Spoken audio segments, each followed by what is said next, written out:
ನಮಸ್ಕಾರ ಪ್ರೀತಿಯ ವೀಕ್ಷಕರೇ, ಮತ್ತೊಮ್ಮೆ ನಮ್ಮ ಚಾನೆಲ್ ಆದ ದಾಕ್ಷಾಯಣಿ ಆಸ್ಟ್ರೋ ಬ್ಲಾಗ್ಸ್ಗೆ ಸ್ವಾಗತ. ಶುಭೋದಯ. Good morning everyone. ಇವತ್ತು ಬೆನಕನ ಅಮಾವಾಸ್ಯೆ ಬಗ್ಗೆ ವಿಶೇಷವಾಗಿ ನಿಮ್ಮ ಒಟ್ಟಿಗೆ ಮಾಹಿತಿಗಳನ್ನು ಹಂಚಿಕೊಳ್ಳುತ್ತೇನೆ. ಮೊದಲನೇದಾಗಿ, ಬೆನಕನ ಅಮಾವಾಸ್ಯೆ ಏನಕ್ಕೆ ತುಂಬಾ ಶ್ರೇಷ್ಠ, ಈ ಅಮಾವಾಸ್ಯೆ ತುಂಬಾ ಶ್ರೇಷ್ಠ ಅಂದ್ರೆ, ಇದು ಅಮಾವಾಸ್ಯೆ ಶುರು ಆಗೋದು 11:36 ಬೆಳಗಿನ ಜಾವ. ಯಾವತ್ತು? ಶುಕ್ರವಾರ 22ನೇ ತಾರೀಕು. ಆಮೇಲೆ ಅಂತ್ಯಗೊಳ್ಳೋದು 23ನೇ ತಾರೀಕು ಶನಿವಾರ 11 ಗಂಟೆ ಬೆಳಗ್ಗೆ ಅಷ್ಟೊತ್ತಿಗೆ. ಆದ್ರೆ ಅಮಾವಾಸ್ಯೆ ನೈಟ್ಗೆ ತುಂಬಾ ಸ್ಟ್ರಾಂಗ್ ಆಗಿರುತ್ತೆ, ಪವರ್ಫುಲ್ ಆಗಿರುತ್ತೆ. ಸೊ ಹಾಗಾಗಿ ಈ ಗಣಪತಿ ಬಗ್ಗೆ ಈಗ ಈ ಅಮಾವಾಸ್ಯೆ, ಪರ್ಟಿಕ್ಯುಲರ್ ಆಗಿ ಈ ಅಮಾವಾಸ್ಯೆ ಬಗ್ಗೆ, ಬೆನಕನ ಅಮಾವಾಸ್ಯೆ ಬಗ್ಗೆ ನಿಮ್ಗೆ ಮಾಹಿತಿ ಕೊಡೋಣ. ಅದರಿಂದ ನಿಮ್ಗೆ ಆದಷ್ಟು ಒಳ್ಳೆ ಫಲಗಳು ಸಿಗಲಿ ಅಂತ ಹಾರೈಸ್ತೇನೆ. ಇದನ್ನ ನೀವು ಮಾಡೋದ್ರಿಂದ ಖಂಡಿತವಾಗಿಯೂ ನಿಮ್ಮ ಅನಿಸಿಕೆ ಏನು, ದೇವರೊಟ್ಟಿಗೆ ನಿಮ್ಮ ಮತ್ತೆ ದೇವರ ಒಟ್ಟಿಗೆ ಸಂಬಂಧ, ಪ್ರೀತಿಯ ಬಾಂಧವ್ಯ, ಆ ಶ್ರದ್ಧೆ, ಆ ಭಕ್ತಿ, ನೀವು ಆ ದೇವರೊಟ್ಟಿಗೆ ಯಾವ ರೀತಿ ತೋರಿಸ್ತಿರೋ, ಯಾವ ರೀತಿ ಇದನ್ನ ನೀವು ಮಾಡ್ತಿರೋ, ಅದರಿಂದ ನಿಮ್ಮ ಎಷ್ಟೋ ಕಷ್ಟಗಳು ಪರಿಹಾರ ಆಗೋದು ಖಚಿತ. ಅದ್ರಲ್ಲಿ ಸಂಶಯನೇ ಬೇಡ. ಇದನ್ನ ಮಾಡೋದನ್ನು ತುಂಬಾ ಕಷ್ಟ ಇಲ್ಲ, ತುಂಬಾ ಸುಲಭ. ಆದ್ರೆ ಮುಖ್ಯವಾಗಿ ಶ್ರದ್ಧೆ, ಭಕ್ತಿ ಬೇಕು.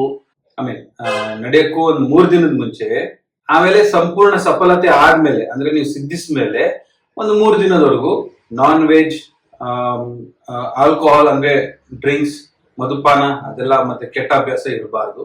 ಈ ಬೆನಕನ ಅಮಾವಾಸ್ಯೆಯನ್ನು ನೀವು ಸದುಪಯೋಗ ಪಡ್ಕೊಳ್ಳಬೇಕಾಗಿದೆ ಅಂದ್ರೆ, ನಾನು ಹೇಳೋದನ್ನ ಸಿಂಪಲ್ ಆಗಿ ಮಾಡಿ.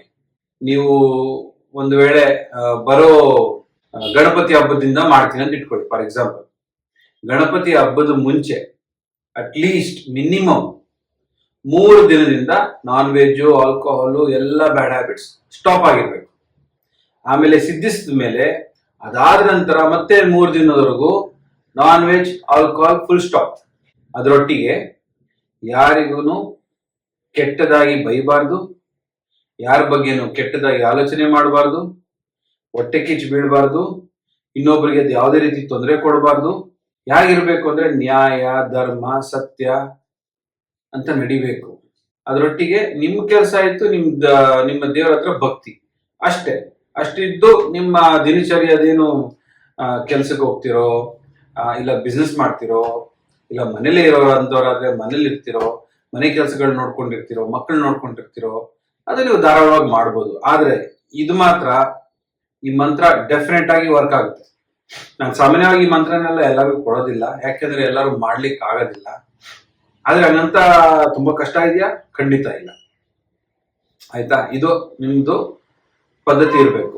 ಎರಡನೇದು, ಗಣಪತಿಗೆ ಬೆಳಗಿನ ಜಾವ ಅಥವಾ ಸಂಜೆ ಸಮಯದಲ್ಲಿ ಆರಾಧಿಸ್ಬೇಕು.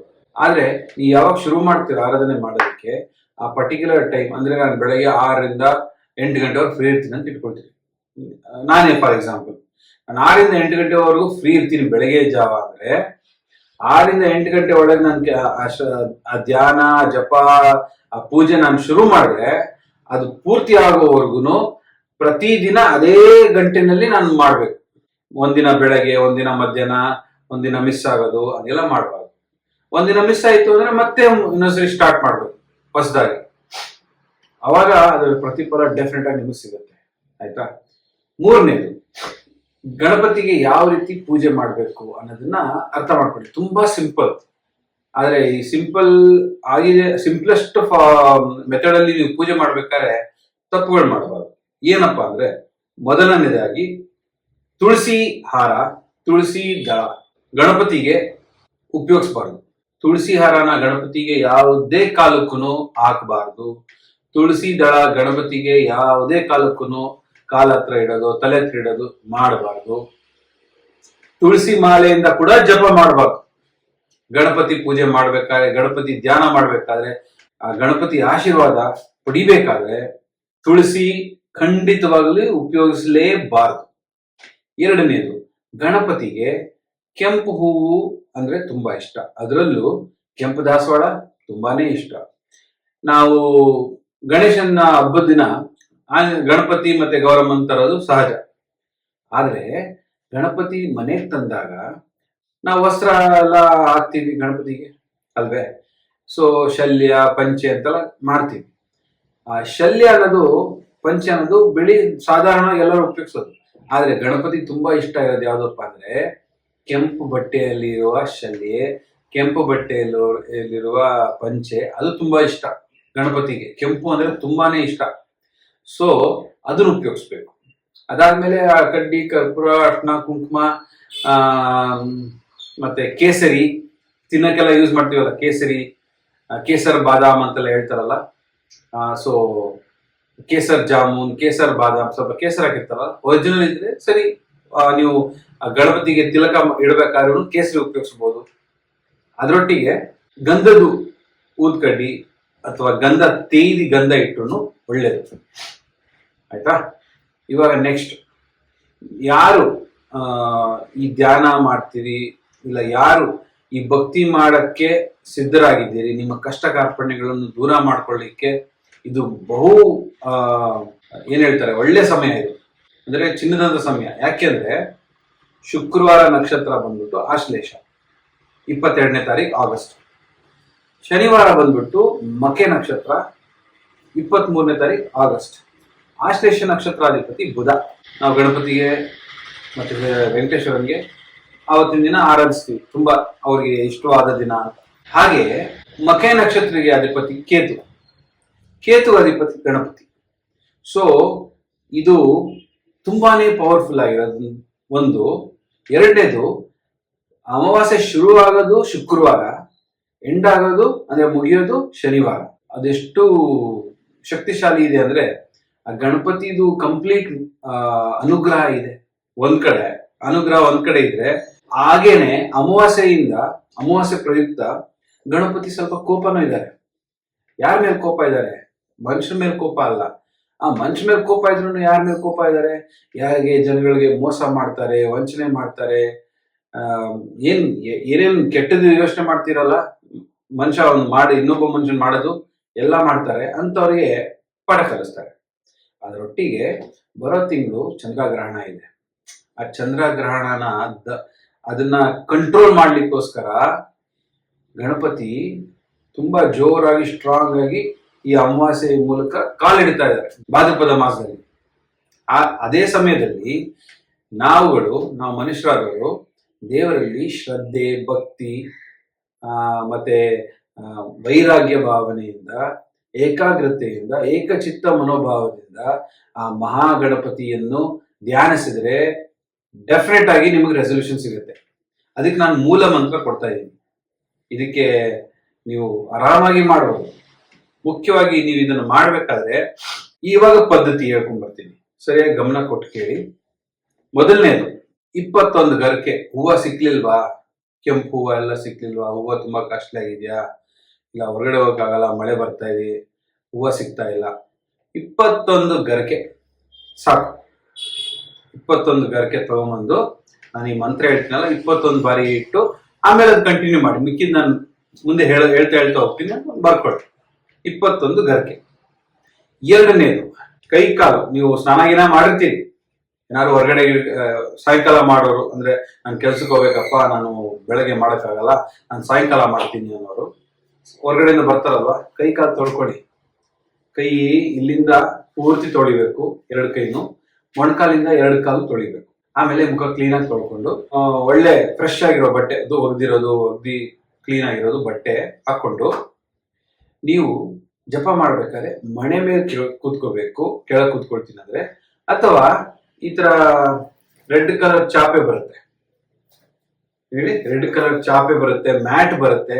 ಇಂಥ ರೆಡ್ ಕಲರ್ ಚಾಪೆ ಅಥವಾ ಮ್ಯಾಟ್ ಉಪಯೋಗಿಸ್ಬೇಕು. ಇಲ್ಲ ಅಂದ್ರೆ ವುಡ್ಡಲ್ಲಿ ಮಾಡಿರೋ ಮಣೆ, ಅದನ್ನ ಮಾತ್ರ ಉಪಯೋಗಿಸ್ಬೇಕು. ಇವಾಗ ಕೆಲವರು ಇರ್ತಾರೆ, ವಯಸ್ಸಾಗಿರೋರು ಮನೇಲಿ ಇರ್ತಾರೆ, ಅವ್ರಿಗೂ ಆಸಕ್ತಿ ಇರುತ್ತೆ, ನಾನು ಮಾಡಬೇಕು ಗಣಪತಿ ಧ್ಯಾನ, ಗಣಪತಿಯಿಂದ ನನಗೂ ಆಶೀರ್ವಾದ ಅನುಗ್ರಹ ಬೇಕು ಅನ್ನೋರು ಇತ್ತು ಅಂದ್ರೆ ಅವ್ರ ಚೇರ್ ಮೇಲೆ ಕೂತ್ಕೊಂಡಿರ್ಲಿ, ತೊಂದರೆ ಇಲ್ಲ. ಚೇರ್ ಮೇಲೆ ಕೂತ್ಕೋಬೇಕಾದ್ರೆ ಇಂಥ ರೆಡ್ ಮ್ಯಾಟ್ ಹಾಕೊಂಡು ಕೂತ್ಕೋಬೇಕು. ಕಾಲು ನೆಲದ ಮೇಲೆ ಇಡಬಾರ್ದು. ಕಾಲು ಏನಾದ್ರು ವುಡನ್ ಸ್ಟೂಲೋ ಇಲ್ಲ ವುಡನ್ ಮಣೆ ಇದ್ರೆ ಮಣೆ ಇಟ್ಕೋಬಹುದು, ಇಲ್ಲಾಂದ್ರೆ ಯಾವ್ದಾದ್ರು ವುಡ್ಡಿಂದು ಮಾಡಿರೋಂಥದ್ದು ಇಟ್ಕೋಬೇಕು. ಇಟ್ಕೊಂಡು ಕಾಲು ಅದ್ರ ಮೇಲೆ ಇಡಬೇಕು, ಕಾಲು ನೆಲದ ಮೇಲೆ ಇಡಬಾರ್ದು. ಆಯ್ತಾ? ಇವಾಗ ನೆಕ್ಸ್ಟ್ ಇವತ್ತೊಂದು ಗರ್ಗೆ ತಗೊಂಡ್ಬಂದ್ರಿ, ಈ ಮಂತ್ರ ಹೇಳ್ಬೇಕಾದ್ರೆ ಆಗ್ತೀರಾ.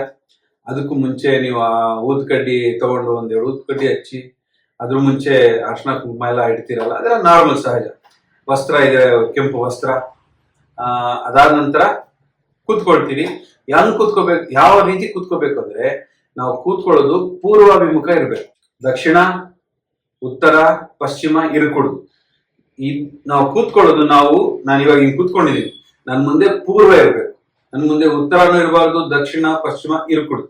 ಪೂರ್ವಾಭಿಮುಖವಾಗಿ ಕೂತ್ಕೊಂಡು ನಾನು ಹೇಳೋ ಈ ಮಂತ್ರನ ನೀವು ಪಾಲನೆ ಮಾಡಿದ್ರೆ ಡೆಫಿನೆಟ್ ಆ ಮಂತ್ರದ ಏನ್ ಪ್ರತಿಫಲ ಅನ್ನೋದು ಹೇಳ್ತೀನಿ.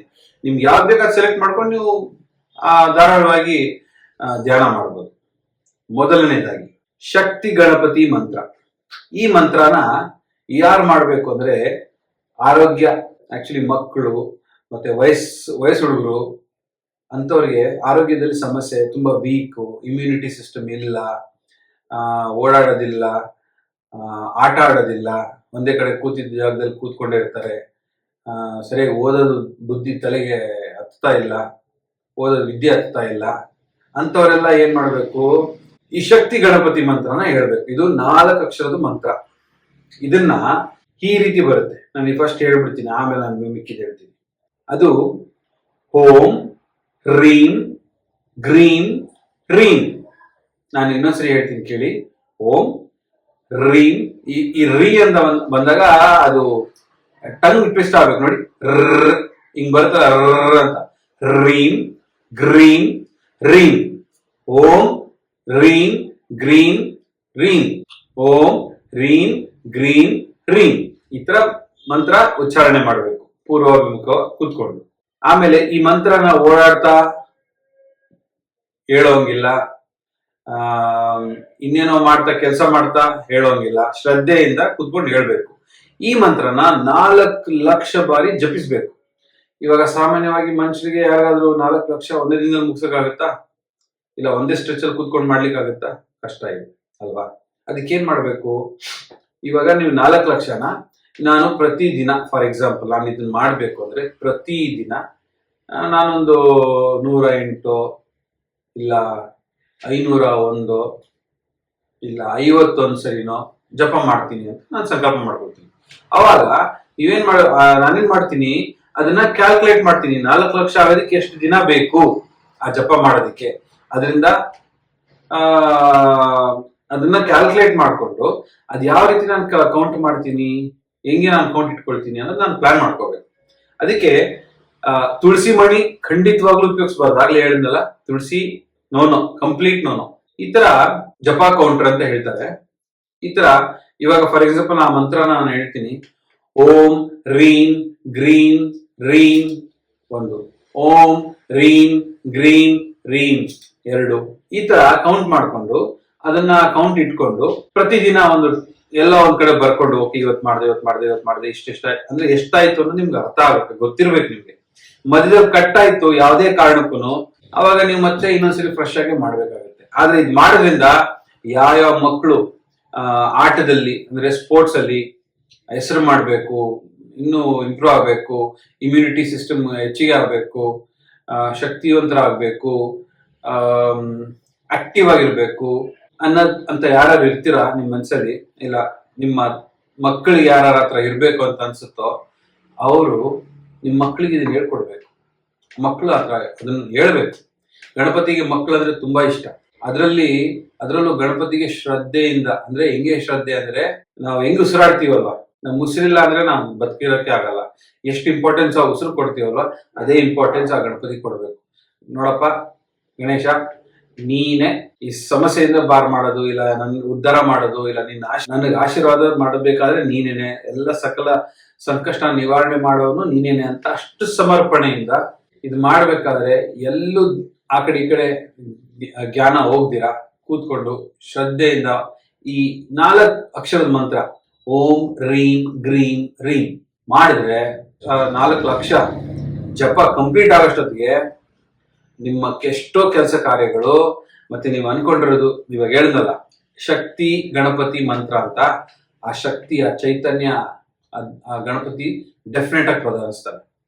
ಇದಾಯ್ತು ಈ ಮಂತ್ರ. ಇದಾದ್ಮೇಲೆ ಇನ್ನೊಂದು ಮಂತ್ರ ಇದೆ.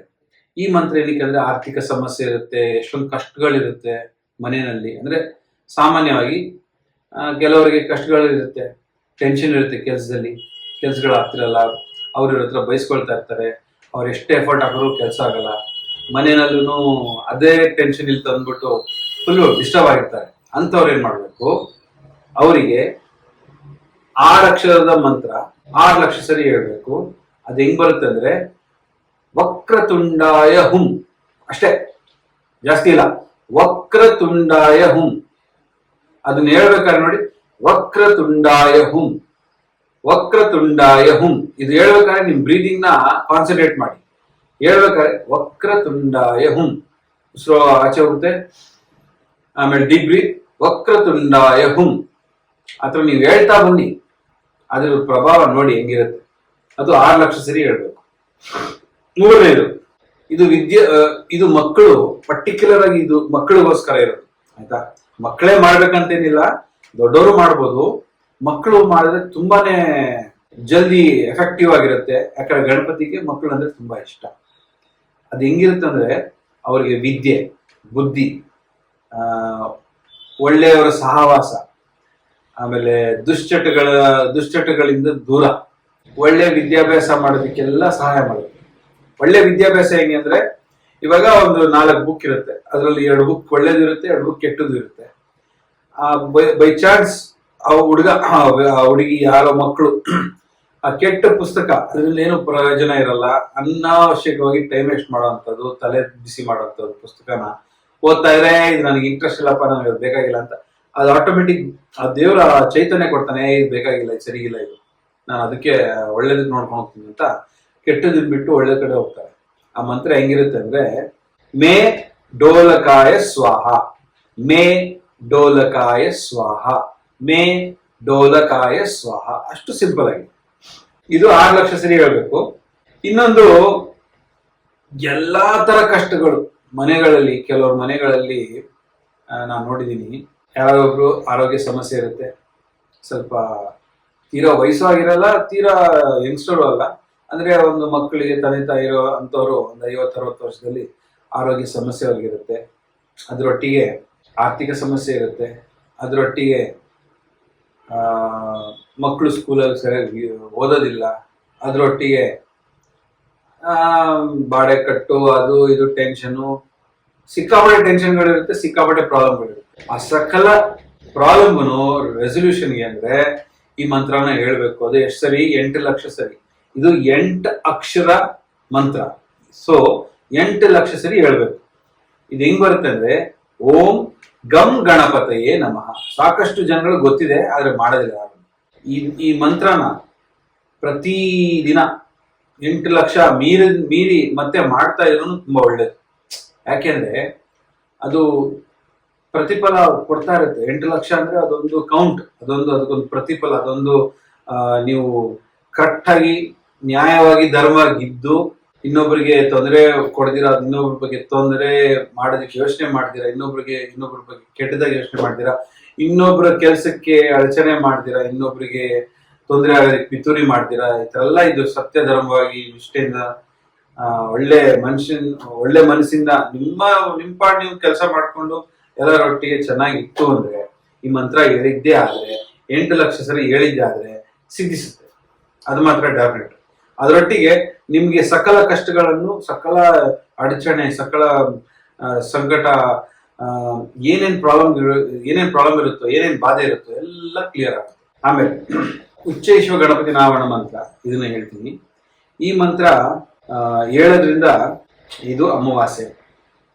ಆಮೇಲೆ ಈ ಅಮಾವಾಸ್ಯೆನಲ್ಲಿ ಈ ಮಂತ್ರ ಜಪಿಸೋದು ತುಂಬಾನೇ ಪವರ್ಫುಲ್. ಸೊ ಈ ಮಂತ್ರ ಹೆಂಗ್ ಬರುತ್ತೆ ಅಂದ್ರೆ ಓಂ ರೀಂ, ನಾನು ನಿಧಾನಕ್ಕೆ ಹೇಳ್ತೀನಿ, ಸ್ವಲ್ಪ ಆರಾಮಾಗಿ ನಿಧಾನಕ್ಕೆ ಕೇಳಿ. ಓಂ ರೀಂ ಗಂ ಹಸ್ತ ಪಿಶಾಚಿಲಿಕೆ ಸ್ವಾಹ. ಇನ್ನೊಂದ್ಸರಿ ಹೇಳ್ತೀನಿ. ಓಂ ಹ್ರೀಂ ಗಂ ಹಸ್ತ ಪಿಶಾಚಿಲಿಕೆ ಸ್ವಾಹ. ಇದನ್ನ 1,00,000 ಬಾರಿ ಹೇಳಿದ್ರೆ ಸಾಕು. ಇದು ಮಾಡೋದ್ರಿಂದ, ಈ ಮಂತ್ರ ಜಪಿಸೋದ್ರಿಂದ ಸಕಲ ಕಷ್ಟಗಳು, ಅಂದ್ರೆ ಯಾರ್ಯಾರು ನಿಮ್ಗೆ ಎನಿಮೀಸ್ ಇರ್ತಾರೆ, ನಿಮಗ್ ತೊಂದರೆ ಕೊಡ್ತಿರ್ತಾರೆ, ಮತ್ತೆ ನೀವು ಯಾವ ಮನೆಯಲ್ಲಿ ಇರ್ತೀರಿ ಅಲ್ಲಿ ತುಂಬಾನೇ ಕಷ್ಟ ಸನ್ನಿವೇಶಗಳಿರುತ್ತವೆ, ಅಂದ್ರೆ ನೆಗೆಟಿವ್ ಎನರ್ಜಿ ಜಾಸ್ತಿ ಇರುತ್ತೆ, ಏನು ಒಳ್ಳೇದ್ ಮಾಡಕ್ಕಾಗಲ್ಲ. ಏನಾದ್ರು ಒಳ್ಳೇದ್ ಮಾಡ್ಬೇಕಂದ್ರೆ ಅಡಚಣೆಗಳು ಜಾಸ್ತಿ ಇರುತ್ತೆ. ಅದಕ್ಕೆಲ್ಲ ನಿವಾರಣೆ ಆಗ್ಬೇಕು ಅಂದ್ರೆ ಈ ಮಂತ್ರನ ಜಪಿಸಿ ತುಂಬಾ ಚೆನ್ನಾಗಿ ಹೆಲ್ಪ್ ಮಾಡುತ್ತೆ. ಇನ್ನೊಂದ್ಸರಿ ಹೇಳ್ತೀನಿ. ಓಂ ಹ್ರೀಂ ಗಂ ಹಸ್ತ ಪಿಶಾಚಿಲಿಕೆ ಸ್ವಾಹ. ಅಷ್ಟೇ, ಅದು 1,00,000 ಸರಿ ಹೇಳ್ಬೇಕು. ಈಗ ಲಕ್ಷ್ಮೀ ವಿನಾಯಕ ಗಣಪತಿ ಮಂತ್ರ, ಅಂದ್ರೆ ಯಾರಿಗೆ ದುಡ್ಡಿನ ಸಮಸ್ಯೆ ಇರುತ್ತೆ, ದುಡ್ಡಿಸ್ಕೊಂಡಿರ್ತಾರೆ, ಅಂದ್ರೆ ನಾನು ಹೇಳ್ತಿರೋದು ಯಾರು ಒಳ್ಳೆಯವರು ಇರ್ತಾರೆ, ದುಡ್ಡು ಕೊಟ್ಟಿರ್ತಾರೆ, ವಾಪಸ್ ಬಂದಿರೋದಿಲ್ಲ ಅಂಥವ್ರಿಗೆ, ಸಾಲ ಕೊಟ್ಟು ತೊಂದರೆ ಕೊಡ್ತಾರಲ್ಲ ಜನಗಳಿಗೆ, ಅಂಥವ್ರಿಗಲ್ಲ. ಅಂಥವ್ರು ಮಾಡಿದ್ರೆ ಅದ್ರದ್ದು ಊಟ ಅವ್ರು ಮಾಡ್ತಾರೆ. ಸೊ ನಾನು ಆದಷ್ಟು ಇವಾಗಲೇ ಇನ್ಫಾರ್ಮ್ ಮಾಡ್ತಿದ್ದೀನಿ, ನೀವು ಯಾರ್ಯಾರು ಸಾಲ ಕೊಡ್ತಿರ್ತೀರಿ, ಬಡ್ಡಿ ತಗೊಳ್ತಾ ಇರ್ತೀರಿ, ಬಡ್ಡಿ ಮೇಲೆ ಬಡ್ಡಿ ಅಂಥವ್ರು ಇದನ್ನ ಮಾಡ್ಲೇಬೇಡಿ. ಇದನ್ನ ಮಾಡೋದ್ರಿಂದ ನಿಮ್ಗೆ ಜಾಸ್ತಿ ಕಷ್ಟ. ಅದನ್ನ ಮುಂಚೆನೇ ಹೇಳ್ಬಿಡ್ತಿದ್ದೀನಿ. ಸೊ ಹೆಂಗಿದೆ ಅಂದ್ರೆ ಈ ಮಂತ್ರ ಲಕ್ಷ್ಮೀ ವಿನಾಯಕ ಗಣಪತಿ ಮಂತ್ರ, ಆಯ್ತಾ? ಓಂ ಶ್ರೀಂ ಗಂ ಸೌಮ್ಯಾಯ ಗಣಪತಯೇ ವರವರದ ಸರ್ವ ಜನಂ ಮೇ ವಶಮಾನಾಯ ಸ್ವಾಹ. ಇದು 28 ಅಕ್ಷರದ ಮಂತ್ರ. ಇದನ್ನ 4,00,000 ಬಾರಿ ಜಪಿಸಬೇಕು. ಇನ್ನೊಂದ್ಸರಿ ಹೇಳ್ತೀನಿ, ನಿಧಾನಕ್ಕೆ ಹೇಳ್ತೀನಿ.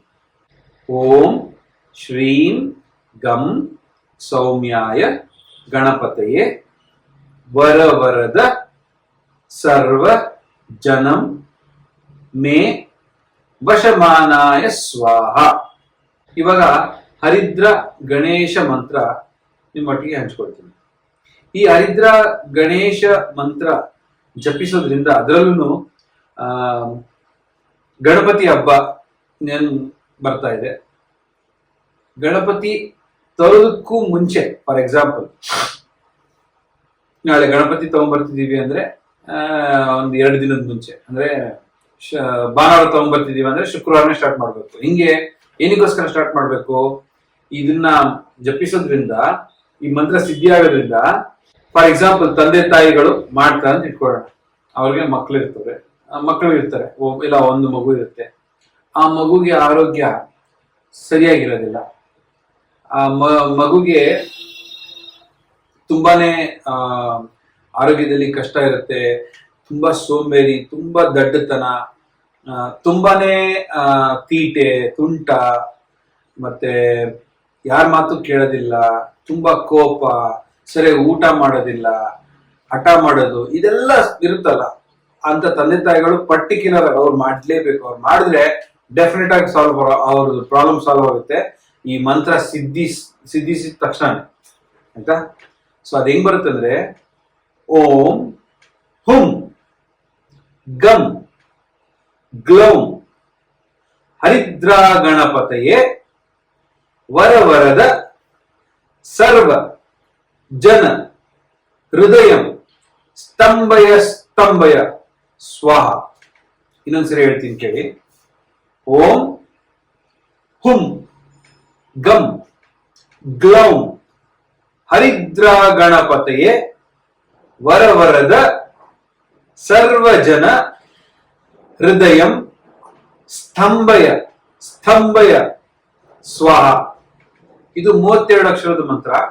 ಇದು 4,00,000 ಬಾರಿ ಜಪಿಸೋದ್ರಿಂದ ಈ ಮಂತ್ರ ಸಿದ್ಧಿಸುತ್ತೆ. ಆಮೇಲೆ ಇದರಿಂದ ನಿಮ್ಗೆ ತುಂಬಾ ಅನುಕೂಲ ಆಗುತ್ತೆ, ನಿಮ್ಮ ಮಕ್ಕಳಿಗೆ ಅನುಕೂಲ ಆಗುತ್ತೆ. ಮಕ್ಕಳು ಒಳ್ಳೆ ವಿದ್ಯೆ, ಒಳ್ಳೆ ಆರೋಗ್ಯ, ಸ್ವಲ್ಪ ಸಂಸ್ಕೃತಿವಂತರಾಗಿ, ಮತ್ತೆ ಒಳ್ಳೆ ಸ್ನೇಹಿತರೊಟ್ಟಿಗೆ ಒಳ್ಳೆ ಜೀವನ ಕಳೀತಾರೆ, ಒಳ್ಳೆ ಹೆಸರುವಾಸಿ ಮಾಡ್ತಾರೆ, ಯಶಸ್ಸು ಪಡಿತಾರೆ. ಸೊ ಹಾಗೆ ದೊಡ್ಡವರು ಕೀರ್ತಿವಂತರಾಗ್ತಾರೆ, ಹಣವಂತರಾಗ್ತಾರೆ, ಸೌಭಾಗ್ಯವಂತರಾಗ್ತಾರೆ, ಗಣಪತಿ ಕೃಪಾ ಕಟಾಕ್ಷಿ, ಲಕ್ಷ್ಮಿ ಕೃಪಾ ಕಟಾಕ್ಷಿ ಖಂಡಿತವಾಗ್ಲೂ ಇರುತ್ತೆ. ಸೊ ಇದನ್ನ ಮಾಡ್ಬೇಕಾದ್ರೆ ನಾನು ಹೇಳಿದಾಗೆ ನಾನ್ ವೆಜ್ ಫಸ್ಟ್ ಹೇಳಿದ್ನಲ್ಲ, ನಾನ್ ವೆಜ್ ಆಲ್ಕೋಹಾಲ್ ತ್ಯಜಿಸಿ. ಇದು ಮಾಡೋವರೆಗೂ, ಇದು ಮಾಡಕ್ ಸ್ಟಾರ್ಟ್ ಮಾಡಬೇಕು ಅಂತ ನೀವು ಪ್ಲಾನ್ ಮಾಡಿದ್ರೆ ಅದು 3 ದಿನದ ಮುಂಚೆ ಸ್ಟಾರ್ಟ್ ಮಾಡೋ 3 ದಿನದ ಮುಂಚೆ, ಆಮೇಲೆ ಮುಗಿಸಿದ ಮೇಲೆ 3 ದಿನವರೆಗೂ ಯಾವುದೇ ಕಾರಣಕ್ಕೂ ನಾನ್ ವೆಜ್ ಟಚ್ ಮಾಡಬೇಡಿ, ತಿನ್ಬೇಡಿ, ಯಾವುದೇ ಬ್ಯಾಡ್ ಹ್ಯಾಬಿಟ್ಸ್ ಇರೋದು ಬೇಡಿ, ಆಯ್ತಾ. ಆಮೇಲೆ ಇದೆಲ್ಲ ನೀವು ಒಂದ್ ಕಡೆ ಕೂತ್ಕೊಂಡು ಜಪ ಮಾಡ್ಬೇಕು, ಓಡಾಡ್ಕೊಂಡು ಜಪ ಮಾಡೋಂಥದ್ದೆಲ್ಲ. ಮನೆಯಿಂದ ಆಫೀಸ್ ಹೋಗ್ತಾ ಇರ್ತೀನಿ, ಟ್ರಾವೆಲ್ ಮಾಡ್ತಿರ್ತೀನಿ, ಅವಾಗ ಜಪ ಮಾಡ್ತೀನಿ, ಹಂಗ್ ಮಾಡೋಂಗಿಲ್ಲ. ದಯವಿಟ್ಟು ಅರ್ಥ ಮಾಡ್ಕೊಳ್ಳಿ. ಇದು ಶಾಂತಿ ನೆಮ್ಮದಿಯಿಂದ ಕೂತ್ಕೊಂಡು ಒಂದೇ ಏಕಾಗ್ರತ ಚಿತ್ತವಾಗಿ ಈ ಧ್ಯಾನ ಮಾಡೋದ್ರಿಂದ, ಈ ಜಪ ಮಾಡೋದ್ರಿಂದ ಖಂಡಿತವಾಗ್ಲಿಯೂ ನಿಮ್ ಕೆಲಸ ಸಕ್ಸಸ್. ನೀವು ಏನೇ ಕಾರಣ ಕೊಡ್ಬೋದು, ನನ್ಗೆ ಅಲ್ಲಿ ಕೆಲಸ ಜಾಸ್ತಿ ಇತ್ತು, ಇದು ಮಾಡಕ್ಕಾಗಿಲ್ಲ, ಅದ್ ಮಾಡಕ್ಕಾಗಿಲ್ಲ, ಎಕ್ಸ್ಕ್ಯೂಸ್ಗಳು ಬರ್ತಾನೆ ಇರ್ತವೆ. ಮಾಡ್ಲೇಬೇಕನ್ನೋ ಡಿಸಿಷನ್ ಆದ್ರೆ ತಿಪ್ಪುಲ್ಲಾಗ ಹಾಕ್ರು ಅದು ಮಿಸ್ ಮಾಡಕ್ಕಾಗಲ್ಲ, ಖಂಡಿತ ನೀವು ಮಾಡ್ತೀರಾ. ಅಂದ್ರೆ 6 ರಿಂದ 8, ಫಾರ್ ಎಕ್ಸಾಂಪಲ್ ಅವಾಗ ಹೇಳಿದೆ ಬೆಳಗ್ಗೆ 6 ರಿಂದ 8 ನಾನು ಫ್ರೀ ಇರ್ತೀನಿ, ನಾನು ಮಾಡ್ತೀನಿ ಅಂತ. ಇವಾಗ 6 ರಿಂದ 8 ಅಂದ್ರೆ ಡೈಲಿ 2 ಅವರ್ ಕೂತ್ಕೊಳ್ಳಿ ಅಂತ ನಾನು ಹೇಳ್ತಾ ಇಲ್ಲ. ನೀವೇ ಡಿಸೈಡ್ ಮಾಡ್ಕೊಳ್ಳಿ, ನಾನು ಅರ್ಧ ಗಂಟೆ, ಈ 6 ರಿಂದ 8ರಲ್ಲಿ ಒಂದು ಅರ್ಧ ಗಂಟೆ ಡೆಡಿಕೇಟ್ ಮಾಡ್ತೀನಿ. ಇವಾಗ 6 ಗಂಟೆಗೆ ನಾನು ಫ್ರೀ ಇಲ್ಲ. ನಾರ್ಮಲಿ ನಾನು 6 ಗಂಟೆ ಸ್ಟಾರ್ಟ್ ಮಾಡಿರ್ತೀನಿ, ಅದು ದಿನ ಮಾಡಿರ್ತೀನಿ. 11 ದಿನ 6 ಗಂಟೆಗೆ ನಾನು ಫ್ರೀ ಇರಲ್ಲ, ಪರವಾಗಿಲ್ಲ. 6 ಗಂಟೆ ಬದಲು 7 ಗಂಟೆ ಫ್ರೀ ಆಗ್ತೀರಾ, ಅವಾಗ ಮಾಡಿ. ಒಟ್ಟಿನಲ್ಲಿ ಆ 2 ಅವರ್ ವಿಂಡೋ ಇದೆಯಲ್ಲ, ಅದನ್ನ ನೀವು ಫಾಲೋ ಮಾಡಿ, ಸ್ಟ್ರಿಕ್ಟ್ ಆಗಿ ಫಾಲೋ ಮಾಡಬೇಕು. ಹಂಗ್ ಮಾಡಿದ್ರೆ ಖಂಡಿತ ರಿಸಲ್ಟ್ ನಿಮ್ಗೆ, ಅದ್ರಲ್ಲಿ ಡೌಟೇ ಇಲ್ಲ. ಇದ್ರೊಟ್ಟಿಗೆ ಗಣಪತಿ ಒಟ್ಟಿಗೆ ಶನಿವಾರ ಕೂಡ ಹೌದಲ್ವಾ, ಶನಿವಾರ. ಆಮೇಲೆ ಶನೇಶ್ವರ, ನಾನು ಕೇಳ್ಪಟ್ಟಿದ್ದೆ ಹೋದ ವರ್ಷ, ಯಾರು ಹೇಳ್ತಿದ್ರು ಶನೇಶ್ವರ ಮೀನ್ ರಾಶಿಗೆ ಬಂದ ತಕ್ಷಣನೇ ಅಲ್ಲೋಲ ಕಲ್ಲೋಲ ನಡೆದ್ಬಿಡುತ್ತೆ ಪ್ರಪಂಚದಲ್ಲಿ, ಸೊ ಅಷ್ಟು ಜನ ಹಿಂಗಾಗ್ತಾರೆ ಹಂಗಾಗ್ತಾರೆ ಏನೇನು ಅಂತ ಹೇಳ್ತಾ ಇದ್ರು. ಅಲ್ಲ ರೀ, ಶನೇಶ್ವರ ಇನ್ನು ಕಾಪಾಡಕ್ ಬಂದಿದ್ದಾರೆ ಮೀನರಾಶಿನಲ್ಲಿ. ಆಕ್ಚುಲಿ ಶನೇಶ್ವರ ಮೀನರಾಶಿಗೆ ಬಂದು ಈ ಸೃಷ್ಟಿಯನ್ನು ಸಂರಕ್ಷಿಸೋದಕ್ಕೆ ಎಷ್ಟು ಕಷ್ಟ ಬೀಳ್ತಿದ್ದಾರೆ ಅಂದ್ರೆ, ಶನಿ ಅಲ್ಲಿ ಬಂದ್ರು ಅಂತ ಅಲ್ಲ ಲೆಕ್ಕ, ಶನಿ ಬಂದಿದ್ ಲೆಕ್ಕನೇ ಬೇರೆ. ಶನಿ ಬಂದಿದ್ದು ನಮ್ಮನ್ನ ರಕ್ಷಣೆ ಮಾಡಲಿಕ್ಕೆ. ಮೊನ್ನೆ ಸ್ವಲ್ಪ ತಿಂಗಳುಗಳ ಮುಂಚೆ 6 ಗ್ರಹ ಒಂದೇ ಲೈನಲ್ಲಿ ಇತ್ತು. ಅದೇನಕ್ಕಿತ್ತು ಅನ್ನೋದನ್ನ ನಾನು ಬರೋ ನೆಕ್ಸ್ಟ್ ವಿಡಿಯೋನಲ್ಲಿ, ಈ ಗ್ರಹಣದ ವಿಡಿಯೋದಲ್ಲಿ ಎಕ್ಸ್ಪ್ಲೈನ್ ಮಾಡ್ತೀನಿ, ಅವಾಗ ನೀವು ಅರ್ಥ ಆಗುತ್ತೆ. ಆಕ್ಚುಲಿ ಆ ಚಾರ್ಟ್ ಬರೆದು ಅದ್ರ ತಕ್ಕಂತೆ ಡೀಟೇಲ್ ಆಗಿ ನಿಮ್ಗೆ ಡಿಗ್ರಿ ವೈಸ್ ನಾನು ಎಕ್ಸ್ಪ್ಲೈನ್ ಮಾಡ್ತೀನಿ, ಅವಾಗ ನಿಮ್ಗೆ ಅರ್ಥ ಆಗುತ್ತೆ. ಅದು ಶನೀಶ್ವರದ್ದು ನಮಗ್ ತೊಂದರೆ ಕೊಡ್ಲಿಕ್ಕೆ ಬರ್ತಾ ಇಲ್ಲ. ಶನೀಶ್ವರ ಯಾವತ್ತು ಯಾರಿಗೂ ತೊಂದರೆ ಕೊಡೋದಿಲ್ಲ. ತೊಂದರೆ ತಗೊಳ್ಳೋದು ಯಾರಪ್ಪ ಅಂದ್ರೆ ಜನಗಳು ಪಾಪ ಕರ್ಮಗಳು ಮಾಡಿ. ಇವಾಗ ಜನರಿಂದ ಮಿಸ್ಟೇಕ್ ಆದ್ಮೇಲೆ ಪನಿಷ್ಮೆಂಟ್ ಕೊಟ್ರೆ ಅದು ತಪ್ಪ ಇಲ್ವಲ್ಲ. ದೇವರು ಏನ್ ಮಾಡ್ತಾರೆ, ನೀನ್ ಮಾಡಿದ್ದು ನೀನ್ ಮಾರಾಯ ಅಂತ ಅವ್ರು ಮಾಡಿದ ಅವ್ರು ಊಟ ಕೊಡ್ತಿದ್ದಾನೆ ಒಂದಲ್ಲ ಒಂದು ರೀತಿನಲ್ಲಿ. ಸಾಡೆ ಸತಿ ಇರ್ಬೋದು, ಡಯ್ಯ ಇರ್ಬೋದು, ಅರ್ಧಾಷ್ಟಮಿ ಶನಿ ಇರ್ಬೋದು, ಪಂಚಮಿ ಶನಿ ಇರ್ಬೋದು, ಅಷ್ಟಮಿ ಶನಿ ಇರ್ಬೋದು, ಒಟ್ಟಿನಲ್ಲಿ ಪಾಠ ಕಲಿಸ್ತಾ ಇದ್ದಾನೆ. ಆಕ್ಚುಲಿ ಹೇಳ್ಬೇಕಾದ್ರೆ ಎಲ್ಲಾ ಗ್ರಹಗಳಿಗಿಂತ ಶ್ರೇಷ್ಠ ಮತ್ತೆ ಸೂಪರ್ ಗ್ರಹ ಶನಿ ಗ್ರಹ. ಹಾಗೆ ಎಲ್ಲಾ ಗ್ರಹಗಳಲ್ಲಿ ತುಂಬಾ ವರ್ಸ್ಟ್ ಅಂದ್ರೆ ಚಂದ್ರ ಗ್ರಹ, ಇನ್ಯಾವುದೂ ಅಲ್ಲ. ಸೊ ನಾನು ಅದನ್ನ ಮುಂದೆ ಬರತಕ್ಕಂಥ ವಿಡಿಯೋಗಳಲ್ಲಿ ನಿಮ್ಗೆ ಡೀಟೇಲ್ ಆಗಿ ಮಾತಾಡ್ತೀನಿ, ನಿಮ್ಗೊಂದು ಮಾಹಿತಿ ಸಿಗುತ್ತೆ. ಆಮೇಲೆ ನೀವು ಏನ್ ಮಾಡ್ಬೇಕು ಏನ್ ಮಾಡಬಾರ್ದು ಅನ್ನೋ ಅರ್ಥ ಮಾಡ್ಕೊಳ್ತೀರಾ. ಈಗ ಇವಾಗ ಶನಿವಾರ ಆಯ್ತಾ, ಈ ಶನಿವಾರದ ದಿನ ಗಣಪತಿ ಧ್ಯಾನ ಮಾಡಿದಾಯ್ತು ಫಸ್ಟ್, ಓಕೆ. ಅದ ನಂತರ ಶನೇಶ್ವರನ್ನ ನಾವ್ ಹೆಂಗ್ ಮರೆಯಕ್ಕಾಗುತ್ತೆ, ಶನೇಶ್ವರನ್ ಮರಿಬಾರ್ದು. ಶನೇಶ್ವರನ್ಗೂ ಕೆಲವು ಬೀಜ ಮಂತ್ರಗಳಿವೆ, ಅದು ಎಷ್ಟು ಪವರ್ಫುಲ್ ಇದೆ ಅಂದ್ರೆ ಅದೆಲ್ಲ ನಾನು ಎಲ್ಲರಿಗೂ ಗೊತ್ತಿಲ್ಲ. ನಾರ್ಮಲ್ ಎಲ್ಲರಿಗೂ ಗೊತ್ತಿರೋದು ಓಂ ಶಂ ಶನೇಶ್ವರಾಯ ನಮಃ, ಮತ್ತೆ ಪ್ರಾಂ ಪ್ರೀಂ ಪ್ರೋಂ ಸಹ ಶನೇಶ್ವರಾಯ ನಮಃ, ಸಾಕಷ್ಟು ಅಂತ ಮಂತ್ರಗಳಿದೆ. ಆದ್ರೆ ಇವಾಗ ಕೊಡೋ ಮಂತ್ರ ಸ್ವಲ್ಪ ಡಿಫ್ರೆಂಟ್ ಆಗಿದೆ. ಇದರಲ್ಲಿ ಮಹಾಕಾಳಿ, ಮಹಾಲಕ್ಷ್ಮಿ, ಮಹಾಸರಸ್ವತಿ ಅವರು ಜೊತೆಗೆ ಶನೇಶ್ವರ ಇದ್ದಾರೆ. ನಾನು ಯಾಕೆ ಇದನ್ನ ಹೇಳ್ತಾ ಇದ್ದೀನಿ, ಮಹಾಕಾಳಿ, ಮಹಾಲಕ್ಷ್ಮಿ, ಮಹಾಸರಸ್ವತಿ. ಈ ಅಮಾವಾಸ್ಯೆ ಶುರು ಆಗಿರೋದು ಶುಕ್ರವಾರ ಬೆಳಗ್ಗೆ 11 ಗಂಟೆ ಆಗಿ 36 ನಿಮಿಷಕ್ಕೆ. ಈ ಅಮಾವಾಸ್ಯೆ ಸಮಾಪ್ತಿ ಆಗೋದು ಶನಿವಾರ ಬೆಳಗ್ಗೆ 11 ಗಂಟೆಗೆ. ಸೊ ಎಲ್ಲ ದೇವಿ ದೇವತೆಗಳ ಆಶೀರ್ವಾದ ಸಿಗ್ಬೇಕು. ಆಮೇಲೆ ನಮ್ಮ ಒಂದು ಪುಣ್ಯ ಕರ್ಮ ಸ್ವಲ್ಪ ಹೆಚ್ಚಬೇಕು. ಆಮೇಲೆ ಜನರು ಇವಾಗ ಬರೋ ತಿಂಗಳಲ್ಲಿ ಬಹಳ ಕಷ್ಟಗಳಿದೆ, ಅದನ್ನ ನಾನು ಹೇಳ್ತೀನಿ. ಅದರಿಂದ ಸ್ವಲ್ಪ ಹೊರಗಡೆ ಬರಬೇಕು ಅನ್ನೋದಕ್ಕೋಸ್ಕರ ಈ ನನ್ನ ಮಂತ್ರ ಕೊಡ್ತಾ ಇದ್ದೀನಿ. ಇಲ್ದಿದ್ರೆ ನಾನು ಅಷ್ಟೊಂದು ಇಂಪಾರ್ಟೆನ್ಸ್ ಕೊಡ್ತಿರ್ಲಿಲ್ಲ. ಸೊ ಶನೇಶ್ವರನ ಮಂತ್ರ ಹೀಗಿದೆ: ಓಂ ಶ್ರೀಂ ಹ್ರೀಂ ಶಂ ಶನೇಶ್ವರಾಯ ನಮಃ. ಈ ಮಂತ್ರನ ಸಾಯಂಕಾಲ, ಬೆಳಗ್ಗೆ ಮಧ್ಯಾಹ್ನ ಖಂಡಿತ ಮಾಡಲೇಬಾರ್ದು. ಸಾಯಂಕಾಲ ದಕ್ಷಿಣಾಭಿಮುಖ, ಅಂದ್ರೆ ನೀವು ಕೂತ್ಕೊಂಡು ಈ ಮಂತ್ರ ಹೇಳ್ಬೇಕಾದ್ರೆ ನಿಮ್ಮ ಮುಖ ಸೌತ್ ಫೇಸಿಂಗ್ ಇರಬೇಕು, ದಕ್ಷಿಣ ದಿಕ್ಕಿಗೆ ಇರಬೇಕು. ಆಯ್ತಾ? ಅಂದ್ರೆ ಫಾರ್ ಎಕ್ಸಾಂಪಲ್ ಇದು ನಂದು ನಾರ್ತ್ ಅಂದ್ರೆ ಇದು ಸೌತ್, ಇದು ನಾರ್ತ್ ಅಂದ್ರೆ ಇದು ಸೌತ್. ಆಯ್ತಾ? ಮಂತ್ರ ಹೇಗೆ ಬರುತ್ತೆ? ಸಿಂಪಲ್ ಆಗಿದೆ. ನೀವು ಈ ಮಂತ್ರನ 33 ಸರಿನಾದ್ರೂ ಹೇಳ್ಬೋದು. ಗಣಪತಿ ಮಂತ್ರ ತರ 4 ಲಕ್ಷ ಎಲ್ಲ ಇಲ್ಲ. ಈ ಮಂತ್ರನ ಅಮಾವಾಸ್ಯೆ ದಿನ, ಅಮಾವಾಸ್ಯೆ ಟೈಮ್ ನಲ್ಲಿ, ನೈಟ್ ಅಲ್ಲಿ ಹೇಳಿ. 108 ಸರಿ ಹೇಳಿ, 51 ಸರಿ ಹೇಳಿ, 33 ಸರಿ ಹೇಳಿ, ತೊಂದರೆ ಇಲ್ಲ.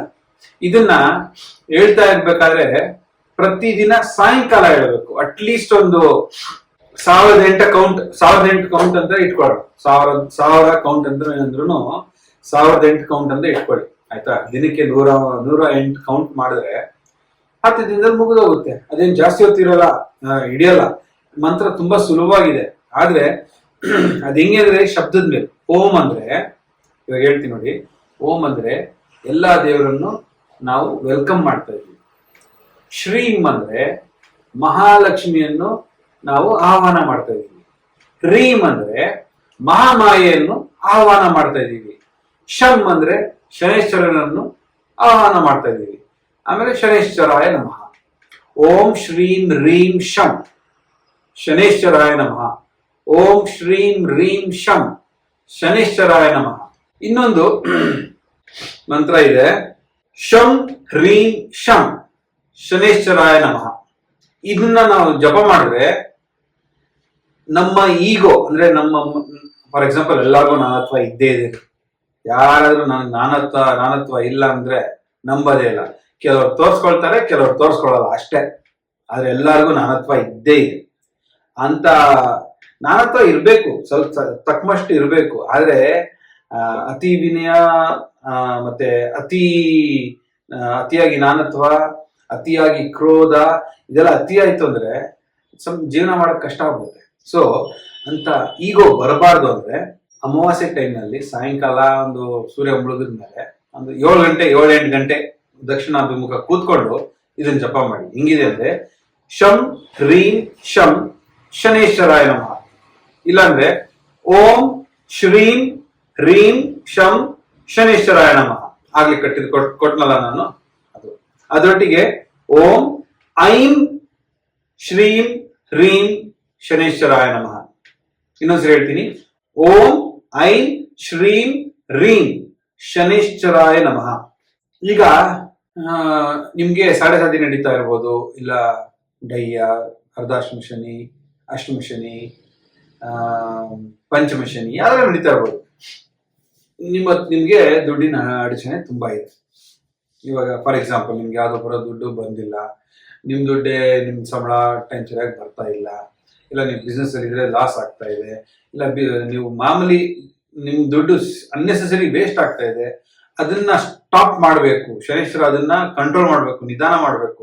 ಅಂತ ಅನ್ನೆಸೆಸರಿ ವೇಸ್ಟ್ ಆಗೋದನ್ನ ಅವಾಯ್ಡ್ ಮಾಡಬೇಕು. ಮತ್ತೆ ದುಡ್ಡು ಸೇರ್ಬೇಕು, ಶೇಖರಣೆ ಆಗ್ಬೇಕು ಅಂದ್ರೆ ಈ ಮಂತ್ರ ಯಾರಿಗೆ ಕೊಟ್ಟಿದಾರೋ ಇಲ್ವೋ, ಯಾರಿಗೆ ಗೊತ್ತೋ ಇಲ್ಲೋ ನನಗೆ ಗೊತ್ತಿಲ್ಲ. ಆದ್ರೆ ನಾನು ಕೊಡ್ತಾ ಇದ್ದೀನಿ, ಇದನ್ನ ಉಪಯೋಗಿಸ್ಕೊಡಿ. ಇದು ಓಂ ಶ್ರೀಂ ಶಂ ಶ್ರೀಂ ಶನೇಶ್ವರಾಯ ನಮಃ. ಓಂ ಶ್ರೀಂ ಶಂ ಶ್ರೀಂ ಶನೇಶ್ವರಾಯ ನಮಃ. ಇನ್ನೊಂದ್ಸರಿ ಹೇಳ್ತೀನಿ, ಓಂ ಶ್ರೀಂ ಶಂ ಶ್ರೀಂ ಶನೇಶ್ವರಾಯ ನಮಃ. ಇದನ್ನ ಎಷ್ಟು ಜಪ ಮಾಡ್ತಿರೋ ಜಪ ಮಾಡಿ. ಅಂದ್ರೆ ಮಿನಿಮಮ್ 33 ಇಲ್ಲ 51 ಇಲ್ಲ 108 ಎಷ್ಟೇ ದಿನ ನೀವು ಮಾಡ್ತಾ ಇರಿ. ಅಮಾವಾಸ್ಯೆ ದಿನ ಒಂದೇ ದಿನ ಮಾಡ್ಬೇಕಂತ ಏನಿಲ್ಲ. ಬೈ ಚಾನ್ಸ್ ನಿಮ್ಗೆ ನನ್ನ ವಿಡಿಯೋ ನೀವು ಅಮಾವಾಸ್ಯೆ ದಿನ ನೋಡಿದಿರಾ, ಇನ್ಯಾವಾಗಾದ್ರೂ ನೋಡಿದ್ರು ಪರವಾಗಿಲ್ಲ, ತೊಂದರೆ ಇಲ್ಲ. ಶನಿವಾರದಿಂದ ಸ್ಟಾರ್ಟ್ ಮಾಡಿ. ಅವಾಗ ನೋಡಿ ನಿಮ್ಮ ಅಂದ್ರೆ ಶ್ರದ್ಧೆ ಭಕ್ತಿಯಿಂದ ಮಾಡ್ತಾ ಇರಿ. ನೀಟಾಗಿ ಕೈ ಕಾಲು ಮುಖ ತೊಳೆದು ಫ್ರೆಶ್ ಆಗಿರೋ ವಸ್ತ್ರ ಧರಿಸಿ ಮಣೆ ಮೇಲೆ ಇಲ್ಲ ಚಾಪೆ ಮೇಲೆ, ಕೆಂಪು ಕಲರ್ ಚಾಪೆ ಮೇಲೆ ಇಲ್ಲ ಕೆಂಪು ಕಲರ್ ಮ್ಯಾಟ್ ಮೇಲೆ ಕೂತ್ಕೊಂಡು ದಕ್ಷಿಣಾಭಿಮುಖವಾಗಿ ಇದನ್ನ ಜಪಿಸೋದ್ರಿಂದ ತುಂಬಾನೇ ಹೆಲ್ಪ್ ಆಗುತ್ತೆ. ಆಮೇಲೆ ನಿಮ್ಗೆ ಸಂತೋಷ ಬೇಕಾ ಮನೆಯಲ್ಲಿ? ಎಲ್ಲರೂ ಸಂತೋಷ ಅಂದ್ರೆ ನೀವೊಬ್ಬರೇ ಅಲ್ಲ, ನಿಮ್ಮ ಮನೆಯಲ್ಲಿ ಇರೋರೆಲ್ಲರೂ ಸಂತೋಷವಾಗಿರ್ಬೇಕು ಅನ್ನೋದಾದ್ರೆ ಕೆಲವು ತಾಯಂದಿರಿದ್ದಾರೆ, ಕೆಲವರು ಹೆಣ್ಮಕ್ಳಿದ್ದಾರೆ, ಅಂದ್ರೆ ಮನೆ ಗೃಹಿಣಿಗಳು. ಅಲ್ಲಿ ಮನೆಯಲ್ಲಿ ಸಂತೋಷನೇ ಇರೋದಿಲ್ಲ.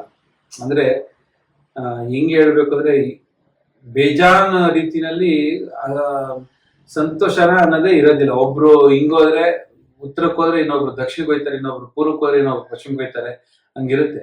ಒಬ್ರು ಸರಿಯಾಗಿ ಮಾತಾಡೋದಿಲ್ಲ, ಸಂತೋಷನೇ ಇರೋದಿಲ್ಲ. ಜೊತೆಗೆ ಗ್ರಹಗತಿಗಳು ಸರಿಯಾಗಿರೋದಿಲ್ಲ ಜಾತಕದಲ್ಲಿ. ಅಂಥವ್ರು ಕೂಡ ಯಾರೇ ಆಗಿರ್ಲಿ ಇರ್ಲಿ, ಸಂತೋಷ ಬೇಕು ಎಲ್ಲರಿಗೂ ಮನೆಯಲ್ಲಿ. ಅಂದ್ರೆ ಈ ಮಂತ್ರ ಹೇಳಿ, ಓಂ ಶಂ ಶಂ ಶನೈ ನಮಃ. ಸಿಂಪಲ್ ಆಗಿದೆ. ಓಂ ಶಂ ಶಂ ಶನೈ ನಮಃ. ಓಂ ಶಂ ಶಂ ಶನೈ ನಮಃ. ಓಂ ಶಂ ಶಂ ಶನೈ ನಮಃ. ಇದನ್ನ ಒಂದು ಕಡೆ ಕೂತ್ಕೊಂಡೆ ಜಪ ಮಾಡ್ಬೇಕು, ಓಡಾಡಿ ಜಪ ಮಾಡೋಂಥದ್ದಲ್ಲ ಇದು. ಆಯ್ತಾ? ತಿಳಿತಾ? ಅದರೊಟ್ಟಿಗೆ ಇನ್ನೊಂದು, ಅದೇ ಎಲ್ಲಾರು ಮನೆಯಲ್ಲಿ ಎಲ್ಲಾರು ಸಂತೋಷವಾಗಿರ್ಬೇಕು ಅಂದ್ರೆ ಇದನ್ನ ಹೇಳ್ಬೋದು. ಏನಪ್ಪಾ ಅಂದ್ರೆ ಓಂ ಹ್ರೀಂ ಶಂ ಶನೈಶ್ಚರಾಯ ನಮಃ. ಆಕ್ಚುಲಿ ಶನೈಶ್ಚರನಿಗೆ ಶನೈ ಅಂದ್ರೆ ತುಂಬಾ ಇಷ್ಟ. ಯಾಕೆಂದ್ರೆ ಈ ಶನೈ ಅನ್ನೋ ಹೆಸರು ಇಟ್ಟಿದ್ದು ತಂದೆ ಕೂಡ ಅಲ್ಲ, ಗುರು ಕೂಡ ಅಲ್ಲ, ಸಾಕ್ಷಾತ್ ತ್ರಿಮೂರ್ತಿಗಳು. ಸಾಕ್ಷಾತ್ ತ್ರಿಮೂರ್ತಿಗಳು ಶನೈಶ್ವರ ಒಬ್ರೆ, ತ್ರಿಮೂರ್ತಿಗಳು ಸೇರಿ ಇಟ್ಟಿರೋ ಹೆಸರು. ಸಾಮಾನ್ಯವಾಗಿ ತ್ರಿಮೂರ್ತಿಗಳು ಸಜೆಸ್ಟ್ ಮಾಡಿ ತಂದೆ ತಾಯಿ ಅವರು ಇಡ್ತಾರೆ. ಆದ್ರೆ ಇಲ್ಲಿ ತ್ರಿಮೂರ್ತಿಗಳೇ ಶನೈಶ್ವರನ ನಾಮಕರಣ ಮಾಡಿದ್ದು. ಛಾಯಾದೇವಿ ಶನೈಶ್ವರನ ತ್ರಿಮೂರ್ತಿಗಳು ಹೆಸರು ಹೇಳಿದಾಗ ಅದನ್ನ ಕೇಳಿಸ್ಕೊಂಡು ಛಾಯಾದೇವಿ ಶನೈ ಅಂತ ಇಟ್ಟಿದ್ದ ಹೆಸರು. ಅದು ಆ ತಾಯಿಗೆ ತುಂಬಾ ಸಂತೋಷ ಆಯ್ತು ಆ ಹೆಸರು ಕೇಳಿದಾಗ ಛಾಯಾದೇವಿಗೆ. ಅದಕ್ಕೋಸ್ಕರ, ಆ ಕಾರಣಕ್ಕೋಸ್ಕರ ಶನೈಶ್ವರನಿಗೆ ಈ ಶನೈ ಅಂದ್ರೆ ತುಂಬಾ ಇಷ್ಟ. ಶನೈಶ್ಚರಕ್ಕಿಂತ ಶನೈ ಅಂದ್ರೆ ತುಂಬಾ ಇಷ್ಟ. ಶನಿ ಅಲ್ಲ, ಶನೈ. ಅದ್ ಹೆಂಗ್ ಬರುತ್ತೆ ಅಂದ್ರೆ ಓಂ ಶಂ ಶಂ ಶನೈ ನಮಃ. ಓಂ ಶಂ ಶಂ ಶನೈ ನಮಃ. ಓಂ ಶಂ ಶಂ ಶನೈ ನಮಃ. ಸೊ ಇದನ್ನೆಲ್ಲ ಫಾಲೋ ಮಾಡ್ತೀರಿ. ಯಾರ್ಯಾರಿಗೆ ಸೇರಿರುತ್ತೆ ಈ ವಿಡಿಯೋ, ಯಾರಿಗೆ ಅದ್ರ ಬಗ್ಗೆ ಆಸಕ್ತಿ ಇರುತ್ತೆ, ಯಾರಿಗೆ ಅದರಿಂದ ಉಪಯೋಗ ಪಡ್ಕೊಳ್ಳೋಣ ಅಂತ ಪ್ಲಾನ್ ಮಾಡಿರ್ತಾರೆ ಅಂತವ್ರು ನಾನೇನೇನು ಹೇಳಿದ್ದೀನಿ ಸ್ವಲ್ಪ ಗಮನ ಇಟ್ಟು ಕೇಳಿ, ಅಂದ್ರೆ ಅದನ್ನ ಕರೆಕ್ಟ್ ಆಗಿ ಪರಿಪಾಲನೆ ಮಾಡಿಕೊಂಡು. ನನಗೆ ಮೇನ್ ಆಗಿ ಏನಪ್ಪಾ ಅಂದ್ರೆ ಇದೆಲ್ಲ ಮಿಕ್ಕಿದೆಲ್ಲ ಈಸಿ, ಜಾಸ್ತಿ ಖರ್ಚಾಗಲ್ಲ. ಗರಕ್ಕೆ ಹೂವು ತಗೊಳಕ್ಕೆ, ನಿಮ್ಗೆ ಹೂವು ಸ್ಪೆಂಡ್ ಮಾಡಕ್ಕೆ, ದುಡ್ಡು ಸ್ಪೆಂಡ್ ಮಾಡಕ್ಕೆ ಅಷ್ಟೊಂದು ದುಡ್ಡು ಕೊಡ್ಬೇಕು ಅಂತ ನಿಮ್ಗೆ ಅಷ್ಟೊಂದು ಅಂದ್ರೆ ಫಾರ್ ಎಕ್ಸಾಂಪಲ್ ಕೆಲವರು ಇರ್ತಾರೆ, ಅಷ್ಟೊಂದು ದುಡ್ಡು ಕೊಡ್ಬೇಕು, ಹೂವು ಇಷ್ಟೊಂದು ಕಾಸ್ಟ್ ಇದೆ ಅಂದ್ಬಿಟ್ಟು ಅಷ್ಟು ಕಂಜೂಸ್ ಇರ್ತಾರೆ. ಪರವಾಗಿಲ್ಲ, ನೀವು ಕಂಜೂಸ್ ಇದ್ರೆ ನೀವು ಇರೋದು ಕರೆಕ್ಟೇನೆ, ತಪ್ಪೇನಿಲ್ಲ. ಈಗಿನ ಕಾಲದಲ್ಲಿ ಇಷ್ಟು ರೇಟ್ ಇದ್ರೆ ಸ್ವಲ್ಪ ಜಿಪುಣತನ ತೋರಿಸೋದು ಒಳ್ಳೇದೇನೆ. ಅಂತ ಟೈಮಲ್ಲಿ ಒಂದು 21 ಗರಕೆ ತಗೊಂಬನ್ನಿ. ಎಲ್ಲರೂ ಬೆಳೆದಿರುತ್ತೆ ಪಾರ್ಕ್ ಅಲ್ಲಿ, ಇಲ್ಲಾಂದ್ರೆ ನಿಮ್ ಮನೆಯಲ್ಲಿ ಒಂದು ಪಾಟ್ ಇಟ್ಕೊಂಡ್ಬಿಡಿ, ಅದ್ರಲ್ಲಿ ಮಣ್ಣು ಹಾಕ್ಬಿಡಿ. ಎಲ್ಲಿನಾದ್ರೂ ಪಾರ್ಕಿಂದ ಒಂದು ಗರಕೆ ಒಂದಷ್ಟು ಬೇರೆ ಇರುತ್ತಲ್ಲ, ತಗೊಂಬಂದ್ ಹಾಕಿ ಅದೇ ಬೆಳ್ಕೊಳುತ್ತೆ ಒಂದ್ 15 ದಿನದಲ್ಲಿ. ಅದನ್ನ ಗರಕೆನ ಪ್ರತಿದಿನ ಕಟ್ ಮಾಡಿ ಅರ್ಚನೆ ಮಾಡ್ದಪ್ಪ. ಹಂಗ್ ಮಾಡ್ತಾ ಬಂದ್ರೆ ಆಯ್ತು, ಮುಗೀತು ಅಲ್ವೇ? ಅದು ಮಾಡ್ತಾ ತುಂಬಾನೇ ಎಕ್ಸ್ಪೆನ್ಸಿವ್. ಅಂದ್ರೆ ಇಷ್ಟೆಲ್ಲ ಮಾಡೋದ್ರಲ್ಲಿ ನೀವು ಕಡ್ಡಿ, ಕರ್ಪೂರ, ತುಪ್ಪ, ಎಣ್ಣೆ, ವಸ್ತ್ರ, ಹೂವ ಇದೆಲ್ಲ ನೀವು ಮ್ಯಾನೇಜಬಲ್.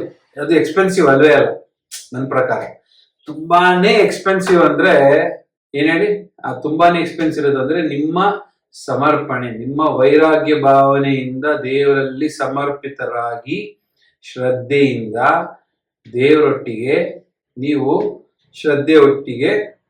ನೀವು ದೇವರ ಧ್ಯಾನ ಮಾಡಿಕೊಂಡು ಅದನ್ನ ಸಿದ್ಧಿ ಪಡ್ಕೊಂಡು ಅದರ ಪ್ರತಿಫಲ ದೇವರಿಂದ ನೀವು ಪಡಿಬೇಕು. ಅಂದ್ರೆ ನಿಮ್ ದೇವರು, ಅದ್ರ ಮಧ್ಯೆ ಯಾರು ಇಲ್ಲ, ನಾನು ಇಲ್ಲ, ಇನ್ಯಾರು ಇಲ್ಲ. ನನ್ನ ಪಾಲಿಸಿ ಅಷ್ಟೇ, ನೀವು ನಿಮ್ ದೇವ್ರು ಒಬ್ರೇ. ಆದ್ರೆ ನೀವು ಅಡ್ರೆಸ್ ಮಾಡ್ತಿರೋ ದೇವರು ನಿಮ್ ದೇವ್ರು, ನಾನು ಅಡ್ರೆಸ್ ಮಾಡ್ತಿರೋ ದೇವ್ರು ನಮ್ ದೇವ್ರು. ನಿಮ್ ದೇವ್ರು ಒಂದೇ ಇರ್ಬೋದು, ಆದ್ರೆ ನಿಮ್ಗೂ ನಿಮ್ ದೇವರಿಗೂ ಮಧ್ಯೆ ಯಾರು ಬರೋದಿಲ್ಲ. No third person entry. So ನೀವು ಎಷ್ಟು ಶ್ರದ್ಧೆಯಿಂದ ಭಕ್ತಿಯಿಂದ ಪೂಜೆ ಮಾಡ್ತಿರೋ, ಧ್ಯಾನ ಮಾಡ್ತಿರೋ, ಆ ಮಂತ್ರನ ಸಿದ್ಧಿಸ್ಕೊಳ್ತಿರೋ, ಅದ್ರ ಪ್ರತಿಫಲ ದೇವರು ನಿಮ್ಗೆ ಕೊಟ್ಟೇ ಕೊಡ್ತಾರೆ. ಖಂಡಿತವಾಗ್ಲಿ ನಡೆದೇ ನಡೆಯುತ್ತೆ. ಒಂದ್ ಸ್ವಲ್ಪನೂ ಡೌಟ್ ಇರ್ಬೋದು, ಡೌಟೇ ಬೇಕಾಗಿಲ್ಲ, ಸಂಶಯನೂ ಬೇಕಾಗಿಲ್ಲ. ನೀವು ಏನೇನ್ ದೊಡ್ಡ ದೊಡ್ಡ ಹೋಮ ಮಾಡ್ತಿರೋ ಬಿಡ್ತಿರೋ, ಎಂತ ಪೂಜೆಗಳು ಮಾಡ್ತಿರೋ ಬಿಡ್ತಿರೋ, ಎಂತ ಶ್ರೀ ಕ್ಷೇತ್ರಗಳೆಲ್ಲ ವಿಸಿಟ್ ಮಾಡ್ತಿರೋ ಬಿಡ್ತಿರೋ, ನಿಮ್ ಮನೇಲಿ ಇದು ಕೂತ್ಕೊಂಡು ಇಷ್ಟು ಮಾಡಿ, ಅವಾಗ ಅದ್ರ ರಿಸಲ್ಟ್ ನೋಡಿ. ಅವಾಗ ನೀವೇ ನನಗೆ ಕಮೆಂಟ್ ಮಾಡಿ, ಏನೇನು ನಡೆದಿದೆ ನಿಮ್ಮ ಈ ಮಂತ್ರಗಳ ಜಪ ಮಾಡಿದ್ಮೇಲೆ ನಿಮ್ಮ ಲೈಫ್ನಲ್ಲಿ ಏನೇನು ಒಳ್ಳೆ ಕೆಲಸಗಳಾಗಿದೆ ಅಂತೆಲ್ಲ ಕಮೆಂಟ್ ಮಾಡಿ. ನನಗೂ ಕೇಳಿ ಸ್ವಲ್ಪ ನಾನು ಸ್ವಲ್ಪ ಸಂತೋಷ ಪಡ್ಕೊಳ್ತೀನಿ. ಪರವಾಗಿಲ್ಲಪ್ಪ, ನನ್ನ ಮಾತು ಕೇಳಿ ಇಷ್ಟ ಜನ ಮಾಡಿದ್ದಾರೆ, ಅವ್ರಿಗೆ ಒಳ್ಳೇದಾಯ್ತು ಅಂತ ನನಗೆ ಸಂತೋಷ ಆಗುತ್ತೆ. ಆಯ್ತಾ? ಸೊ ನನ್ನೊಟ್ಟಿಗೆ ನನ್ನ ವಿಡಿಯೋನಲ್ಲಿ ಇಷ್ಟವರೆಗೂ ಇದ್ದು ಎಲ್ಲ ಕ್ಲೀನಾಗಿ ಕೇಳಿ ಫಾಲೋ ಮಾಡ್ತಿದ್ದೀರಿ ಅಂದ್ಕೊಂಡಿದ್ದೀನಿ, ಕಮೆಂಟು ಮಾಡ್ತೀರಿ ಅಂತ ಅಂದ್ಕೊಂಡಿದ್ದೀನಿ. ಸಬ್ಸ್ಕ್ರೈಬ್ ಮಾಡಿ, ಮತ್ತು ನಿಮ್ಮ ಸ್ನೇಹಿತರಿಗೆ, ನಿಮ್ಮ ಕುಟುಂಬದವರಿಗೆ, ನಿಮ್ಮ ನಿಮ್ಮ ಜೊತೆ ಯಾರ್ಯಾರು ಫ್ರೆಂಡ್ಸ್ ಇದ್ದಾರೆ ಈ ಊರಲ್ಲಿ, ಊರಿನ ಆಚೆ, ಹಾಗೆ ನಿಮ್ಮ ಕೊಲೀಗ್ಸು, ಯಾರ್ಯಾರು ಬೇಕಾಗಿದೆ ಎಲ್ಲರಿಗೂ ಶೇರ್ ಮಾಡಿ. ಎಲ್ಲರಿಗೂ ಒಳ್ಳೇದಾಗಲಿ, ಎಲ್ಲರೂ ಇದರಿಂದ ಉಪಯೋಗ ಪಡ್ಕೊಳ್ಳಿ. ಥ್ಯಾಂಕ್ ಯು, ಧನ್ಯವಾದ.